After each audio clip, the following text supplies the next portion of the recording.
Badrinath road કાલનો બંધ છે, 15 તારીખથી બંધ છે. આ મલબો અહીંયા પડ્યો ને એટલે રસ્તો બંધ થઈ ગયો હતો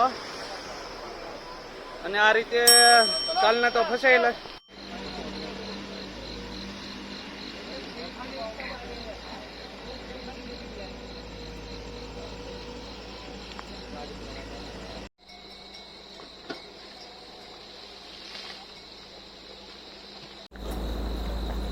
જો મિત્રો, આપ જોઈ રહ્યા છો કેદારનાથથી બદ્રીનાથ જવાનો રસ્તો જે પૂરી તરહ તૂટી ગયો છે અને જેસીબીથી કામ કરી રહ્યા છે. આ રસ્તો 15 તારીખનો બંધ છે.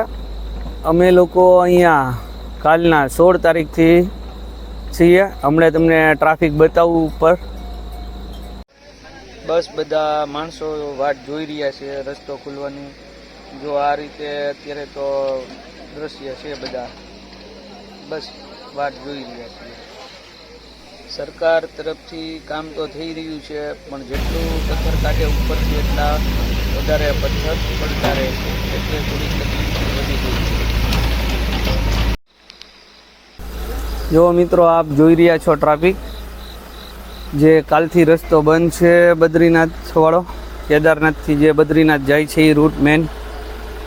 અમે લોકો પણ કાલ ખુદ સવારના ફસાયેલા છીએ આ ટ્રાફિકમાં. અને સરકાર તરફથી જમવા માટે ખીચડીનું આયોજન કરવામાં આવ્યું હતું, જે અમે જમ્યા. અને બસ બાકી તો બધા મોજમાં છીએ, યાત્રાનો આનંદ લઈ રહ્યા છીએ. અને આ તમને ટ્રાફિકનો દ્રશ્ય બતાવી દઉં. જો આ રીતે સ્કૂટર જઈ રહ્યું છે, પણ કઈ રીતે ફસાય છે જુઓ. અડધું અડધું તો ડૂબી જશે આખું, એવું થાય છે.